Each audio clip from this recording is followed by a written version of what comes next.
Shandon Baptist Church exists to make, mature, and multiply disciples of Jesus Christ one life at a time in the Midlands and beyond. Thanks for listening, everyone. I'm Dondi Mercer-Plank. There are so many topics related to Christianity and the church that I enjoy talking about on our Shandon Plus podcast. I admit to you that the subject of church planting does not really catch my attention. But stick with me if that's the same for you, as I'm guessing Dr. Daniel Dickard, Senior Pastor of Shandon Baptist Church, is going to open our eyes. So Daniel, why is church planting and the planting of those buildings and bringing in the people something all of us should not only care about, but also make happen? Taking responsibility, Dondi, for a new church plant can be difficult and time-consuming. It is not for the faint at heart. And a giant step of faith is required to send our best people and investing time and sharing resources to begin a new work in a difficult place. So, what should move a church to take on this great task? I've got at least 9 reasons that I've recently shared with our staff on why here at Shandon and other churches that we should be about church planting. First of all, new churches reach new people more effectively. Multiple studies have shown that a significant percentage of those who attend church plants previously had never attended church or hadn't attended in many years. And so sending churches can help reach people with little or no church background when they plant new churches. Here's another one. New churches are needed to reach a growing population. Even as the population of North America continues to grow, more and more churches are closing their doors. And when churches plant churches, they help reach new and existing communities without a gospel presence across the country. New churches are also needed to reach different kinds of people. The diversity of North America necessitates new churches willing and able to reach different kinds of people. As we've said in a previous episode, Dondi, the gospel doesn't change, but our methods should be contextualized to the people we are reaching. Also, church planting is a central biblical model for kingdom growth. Ed Stetzer has said this: when we look through the New Testament, we see church planting as an established pattern. It's the first thing the disciples did when they responded to the commissions of Jesus. They planted churches. Here's another reason. Church plants are healthier when a sending church is involved. By a sending church, I'm referring to a mother church or a supporting church. The survivability of a church plant increases dramatically when a strong sending church is involved. Also, churches that send grow spiritually. Sending churches often are stretched spiritually as they trust the Lord with their people and finances. We're here in South Carolina, but just north of us in North Carolina, there's a church called the Summit Church, and their pastor, J.D. Greer, has been known for church planting. And he said this one time: the closer you walk with Jesus and the more you understand what he did to save you, the more natural sending will become. Sending, like all spiritual fruits, grows out of a healthy gospel culture. Also, churches that send grow missionally. Churches involved in planting new churches and are constantly challenged with a greater kingdom vision, even new missional strategies, and an increased passion for reaching their own communities. Churches also that grow, they grow leaders, and sending churches grow leaders. Sending people to plant churches inevitably creates holes in sending churches' leadership. If we're to send our best here at Shandon, there are going to be some holes, and these holes provide great developmental opportunities for new leaders. And then finally, churches that send actually grow numerically. Now, that's somewhat odd. It doesn't make sense, It doesn't make sense because you would think, well, you're losing people, sure, but we gain by losing. In fact, research by Jeffrey Farmer indicates that churches involved in helping start new churches experience positive increases in worship attendance, baptism, and small group participation. Now, let me just say this, Dondi, that shouldn't be the motivation. We're going to plant churches so that we'll grow. That's more of a causation than it is a goal itself. But I think when you inject the right kind of DNA into a church that is generous, I think generosity creates more generosity. That's a principle that I've learned through the years.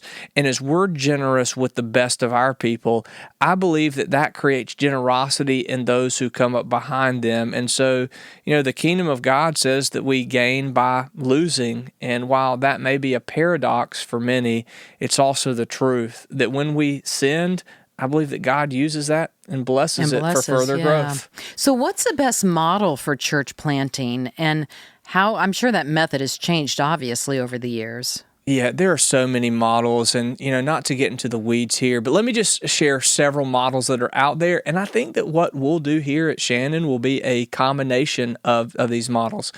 I'd be the first to say that we shouldn't be legalistic about one model over another, and we shouldn't look down on churches that may use a model that is differing from ours.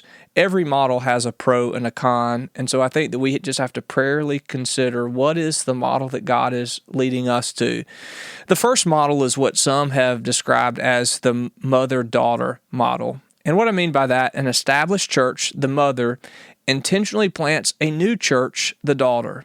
And the mother church provides resources and leadership and support until the daughter church is self-sustaining.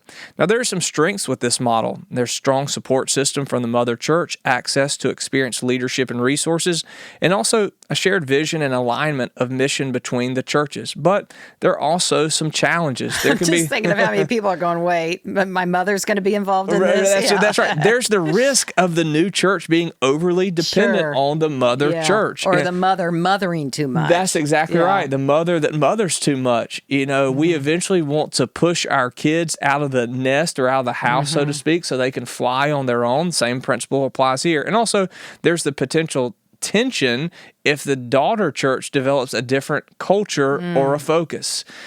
But there's also another model that some have called the team model.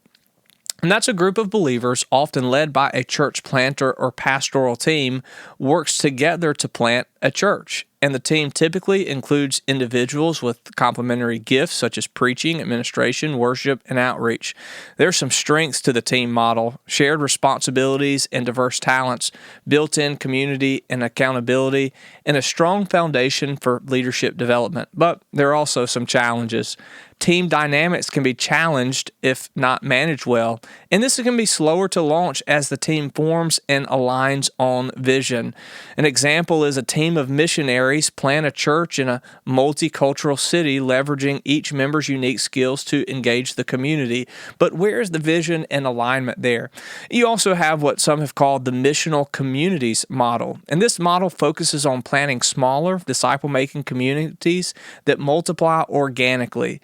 So what we mean by that is these missional communities meet in homes, in public places, or informal gatherings and focus on evangelism, discipleship, and community impact. We see this a lot overseas, that small groups that then become churches. In fact, right now at Shannon, we have a Brazilian small group that is meeting. They're not a church yet, but they one day might meet at our Generations building, but they use this model. Now, the strength is there's low cost and high adaptability to different contexts. It focuses on relational discipleship and community engagement, and also encourages rapid multiplication of new groups. But there too are challenges. It requires strong leadership to maintain doctrinal fidelity. You've got a wide tent, but you also have to have a common purpose. And then also it may lack the structure or resource of a traditional church. Then you have the launch large model.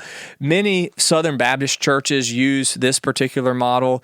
This model involves extensive planning and preparation, often including fundraising and leadership training and marketing to launch a new church with a large opening service. And the goal is to establish a strong presence quickly. Now, I think the challenge with this model is when Paul would go into a city, he wouldn't just plant a large church or hold a service. He would first engage the city, make disciples, and then go on and start a church. So in this model, the strength is it creates immediate visibility and momentum in the community. It provides resources and structure from the outset, and it attracts a core group of committed attendees. But the challenge is there's high financial and logistical demands and a risk of focusing more on the event than on long-term discipleship. Now, there's one other that I want to mention, and that's what's called the multi-site model. This is when a larger established church or church network starts a new campus or church plant. These new locations often share resources, leadership, and vision with the sending church while adapting to local needs. So what some people have said, we've got one church in 3 or 4 locations, maybe even 10 locations. The strength is there's a centralized support for teaching, administration, and leadership, a unified mission across campuses, and it's easier to launch in high-cost or high-barrier areas. But you also, as a challenge, have the risk of losing local contextualization if the model is too centralized, and potential for the new church to lack its own distinct and identity. I hope that our listeners, as again, we don't want to bore you here with details, but there are a lot of different models out there for church planting. I would just say, hey, we have to prayerfully consider at Shandon what would be the best model for us. You know, I could see the value of, hey, when we have a bunch of college students who are residents and interns, well, if they lived in various pockets of Columbia, then in their apartment complexes, they could start some Bible studies, and that's one of the models. We could also look to, have replants in areas, or we could look to plant areas. The one thing that we are pretty consistent on here, though, and as we've talked with our team, there's no right or wrong response, but we want to encourage long-term that we are rolling each of these church plants to become their own congregation, not depending on Shandon. And so I don't think the multi-site model will be something that we are into long-term here. We want to identify a leader. We want to invest in that leader.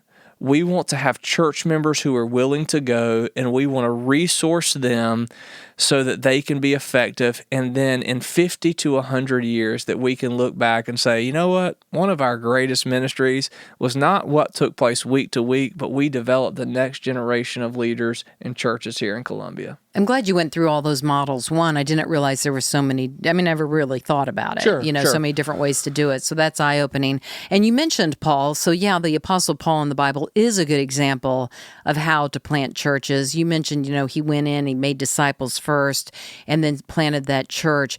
Is there another lesson we can take from him? Yeah, from Paul, especially in Antioch. I was reading this week in my own study, my time along with the Lord, about the church at Antioch, and we see this: churches plant churches.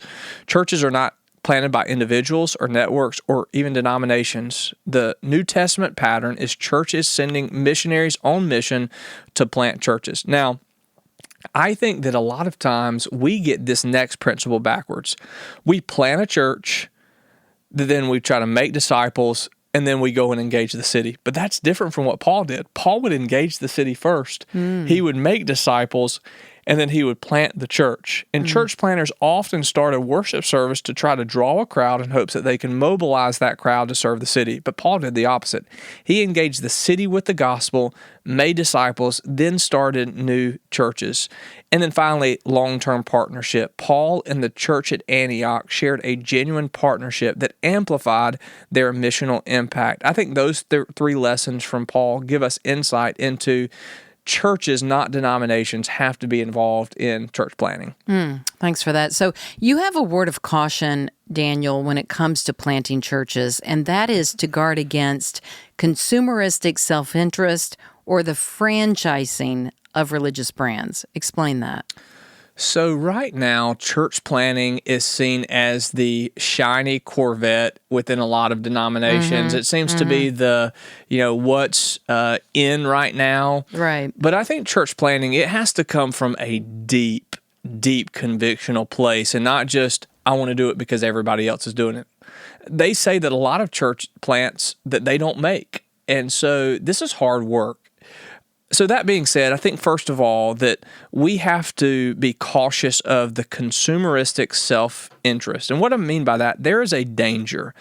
A consumeristic approach treats church planting as a means to catering to personal preferences rather than advancing the kingdom of God. And this mindset prioritizes style or convenience or programs that appeal to specific demographics often at the expense of missional engagement and gospel depth. So, for example, if there was a church that says, well, hey, we're going to plant another church right down the road because we want this preference or we want that preference. The result is that churches risk becoming inwardly focused, drawing people away from other gospel-centered churches instead of reaching the lost.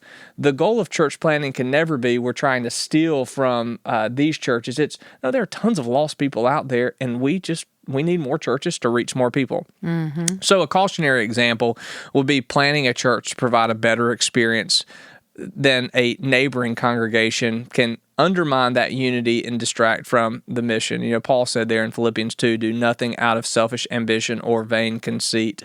So we have to see that other churches are not our competition, they're co-laborers. So how we guard against this, we focus on planting churches where there is genuine need for the gospel, not simply where it's convenient or comfortable.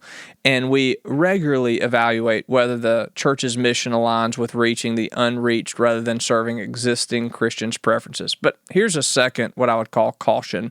It's franchising of religious brands. So here's the danger. The danger is that church planting can sometimes mimic the expansion of a corporate franchise, prioritizing brand recognition, uniformity, and growth metrics over spiritual health and community context. And this approach often emphasizes replicating a specific style or brand of church rather than adapting to the unique needs of the community. And the result is that churches can lose sight of the gospel's flexibility and fail to engage meaningful with diverse cultural and spiritual contexts. There's a cautionary example. A church plant imposes its established brand identity on a new community, stifling localized leadership. I've seen this on the mission field, so let me just give you a real-life example. You know, on the mission field, let's say that we were to go to Sudan or South Sudan. Mm-hmm. If we were to take our westernized way of worship and then we were to try to impose it upon those there, it wouldn't fit. And so we have to guard against this idea of branding our form of Christianity, you know, whether it's in Sudan or in Zimbabwe or in Australia or Columbia, South Carolina. Scriptural principles hold true anywhere. However, the way in which we carry out those methods will differ based on where we're at. So we have to be all things to all people. So the right perspective on church planting, I think, Donnie, first of all, mission over preference, kingdom collaboration, but then being culturally sensitive. The gospel transcends cultural and stylistic boundaries, and that we've got to think about that before falling trap to these cautionary tales. How are we at Shandon planting churches, and would you leak a little bit more of that 10 by 2040 plan that you're going to reveal in January? Yeah, well, before the 10 by 40 plan, I mean, first, we've seen through New Creation Baptist, Pastor Ed Stewart, who is our discipleship pastor, he went to a church based here in Columbia, 4 to 5 miles away, and he replanted that church. I heard this week, Donnie, they had 32 baptisms this past year. Yeah. One of the guys who is on our operations team, Big Rich could bench press all of the folks who are in this room together right now. He said that this past Sunday, hey, my son and I, we got baptized there. And so they're doing great work. And awesome. Our college pastor is planning a church in Wilmington, North Carolina in June. How are we doing this here at Shandon? A couple thoughts here. We are building a pipeline of planters and pastors. So we're saying with freed up resources, when we pay off this building, we're going to take about a third of those resources and we're going to create an internship program for college students in the summer.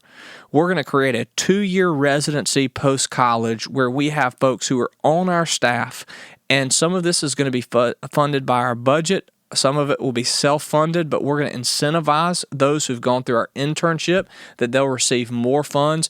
But a 2-year residency where we train them, we develop them, they're on our church staff. And then those who finish the residency that we may say, hey, we want to get you on our staff in another role so that we can continue to develop you so that when you're ready, we can plant you. So we're building a pipeline and we're putting resources behind that. Also, we are teaching the mindset. Here it is. Sending is better than sitting. Sending is better than sitting. We don't want to create a consumer-based model for ministry. We want to send. We also are going to allocate resources. Ministry is not about money, but you can't do ministry without it. So we are allocating resources to church planning. We believe in the long-term vision. Now, Donnie, I must admit here, if our goal was simply to be the largest church in town, we would not be about church planning. Mm-hmm. We would put all our resources in making Sunday morning, and we would try to build the biggest and best and brightest buildings possible, and we would try to put tons of resources into our ministries. But we just believe that success in ministry is oftentimes looking to the long game. You know, I think about an oak tree, and someone who plants an oak tree isn't thinking about today. They're thinking about tomorrow. Mm-hmm. And I would love for the legacy of Shandon long term to not be, we had 2 or 3 or 5,000 people in worship today, but rather look at all of those gospel-centered outposts that we had a part in, and that they're able to reach people that we can never reach. And I would also say, what are we doing? We're doubling down on the mission. You know, by saying yes to some things, we are saying no to other things. So this 10 by 2040 plan, we're saying these 10 objectives, we are doubling, tripling down on. Saying yes to those things will mean that we have to say no to some other things so that our resources go to this common vision. Well, that's why I respect you so much, and that's awesome that your focus is on planting those churches rather than making this so big. What do you say, though, Daniel, when some churches out there, other church people who don't go here at Shandon and are listening to this podcast, some of them are struggling to stay afloat. So how can they even think about planting another church? You're right, Donnie. When a church is struggling to stay afloat, the idea of planting another church can feel overwhelming and sometimes even impossible. However, planting churches is not just for large, thriving congregations. It's a kingdom-minded effort that any church can contribute to, regardless of size or resources. So here are some ways to address this concern. I think, first of all, focus on kingdom growth, not just survival. There has to be a perspective shift. Struggling churches can regain vitality by shifting their focus from self-preservation to kingdom advancement. Often focusing outward on the mission reignites purpose and unity within the congregation. So there has to be a change in perspective. Also, partnering with other churches. One church can't do it all. In the financial model, you a lot of times will have what's known as a sending church, and that's the one who carries the bulk of the financial resources, but also you have supporting churches. So, for example, let's say that there's one large sending church that gives 50% of the funds to this new church plant, but then you have 5 other churches that give 10%. Those 10%, it goes a long way. So partnering with other churches. Also, starting small with disciple making.